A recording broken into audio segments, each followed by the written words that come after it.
মৰাণত ই-ৰিক্সা চালক মহিলা যাত্ৰীৰ মাজত তৰ্কাতৰ্কি 10 টকা ভাড়া কেন্দ্ৰ কৰি এই তৰ্কাতৰ্কি গৰ্ভৱতী মহিলাক চালকে গুলমৰাৰ অভিযোগ মৰাণত এগৰাকী মহিলা যাত্ৰী আৰু এজন ই-ৰিক্সা চালকৰ মাজত মাত্ৰ 10 টকা ভাড়া কেন্দ্ৰ কৰি তৰ্কাতৰ্কিৰ সৃষ্টি হয় ইয়াৰ পিছতে মহিলাগৰাকীয়ে ই-ৰিক্সা চালকক চৰ মৰাত লগে লগে বহি থকা স্থানৰ পৰাই চালকজনে মহিলাগৰাকীক এটা গুৰ মাৰে ইয়াৰ পিছতে মহিলাগৰাকীৰ স্বামী আৰু পৰিয়ালৰ লোকে মিলি চালকজনক টানি লৈ যায় আৰক্ষী থানালৈ মাহাতো উপাধিৰ নামৰ এই মহিলাগৰাকীয়ে মৰাণ আৰক্ষীৰ ওচৰত ন্যায় বিচাৰিছে মহিলাগৰাকী 2 মাহৰ গৰ্ভৱতী বুলি জানিব পৰা গৈছে ইফালে ই-ৰিক্সা চালক শাহিদ খানৰ সতীৰ্থ ই-ৰিক্সা চালকসকলো নিশা উপস্থিত হয় মৰাণ আৰক্ষী থানাত অৱশ্যে কোন দোষী আৰু কোন নিৰ্দোষী সেয়া আৰক্ষীৰ তদন্তৰ পিছতহে পোহৰলৈ আহিব মই গধূলি আপোনাৰ 5টা মান বাজিছিলে চাগে মই বিশাললৈ গৈছিলোঁ তো মোৰ ওচৰত মই বিশালৰ পৰা যাওঁতে মোৰ পৰা 10 টকা ল'লে বেটেৰী ৰিক্সা এটাত গ'লোঁ বিশালৰ পৰা মাৰ্কেটিং কৰিলোঁ আহিলোঁ যোনজন বেটেৰী ৰিক্সাত আহিছিলোঁ যে ঘটনাটো হ'ল তেওঁ বেটেৰী ৰিক্সাতে উঠিছিলোঁ উঠাৰ পিছত মোৰ ওচৰত 20 টকীয়া কইনছ এটা আছিলে কইনছটো আছিলে তাৰপিছত মই তেওঁক নামিলোঁ STCৰ ওচৰত দিলোঁ পইচাটো মই ক'লোঁ 10 টকীয়া নাই মোৰ ওচৰত 20 টকা পইচাই আছে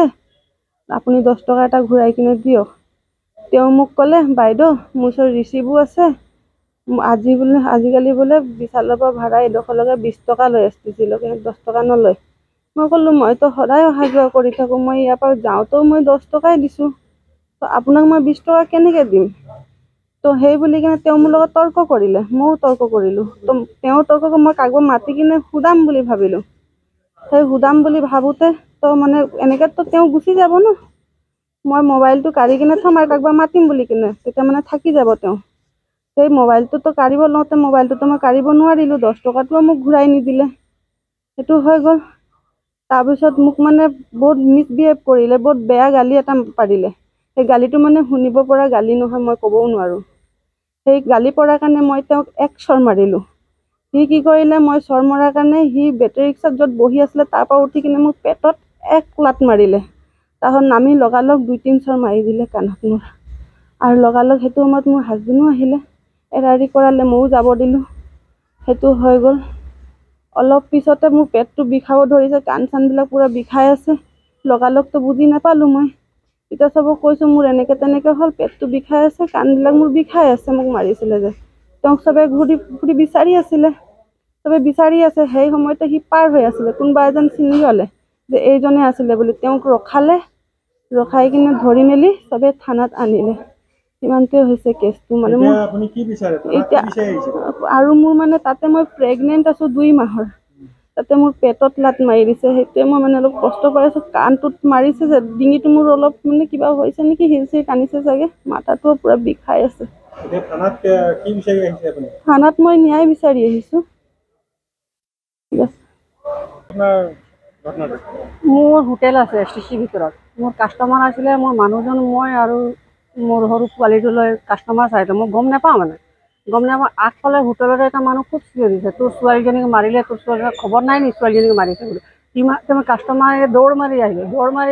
ছোৱালীজনীক মাৰিলে বেটেৰী ৰিক্সাটা পলাই গ'ল তাৰপিছত বিচাৰোঁতে আকৌ বেটেৰী ৰিক্সাটো ধৰি আনি তাক মানে মাৰপিট কৰিব নোৱাৰিলোঁ আৰু তাক চুচুৰা পাব্লিক ধেৰ থিয় হৈ গ'ল চুচুৰাই মেলি আৰু ডাইৰেক্ট মই নিজে থানাত লৈ আহিলোঁ মোৰ ছোৱালীজনীৰ অৱস্থা নাইকিয়া মাৰিলে মোৰ ছোৱালীজনীক মাৰিলে আকৌ বিশাল বেয়া অভদ্ৰ মাত মাতিলে ছোৱালীজনীক মাৰিলে কাণেদি মাৰিলে পেটত গুৰ মাৰিলে কাৰণটো মানে 10 টকা পইচা লৈ বিশাল লৈ গৈছিলে বিশালৰ পৰা 20 টকা লয় আহোঁতে সেইটোৱে মানে বেয়া শব্দৰে ছোৱালীজনীক ক'লে ইমানতে নামিলে আৰু ছোৱালীজনীক মাৰিলে প্ৰেগনেণ্ট আছে 2 মাহৰ আইন লাগে ন্যায় বুলি এজাহাৰ এখন দিছোঁ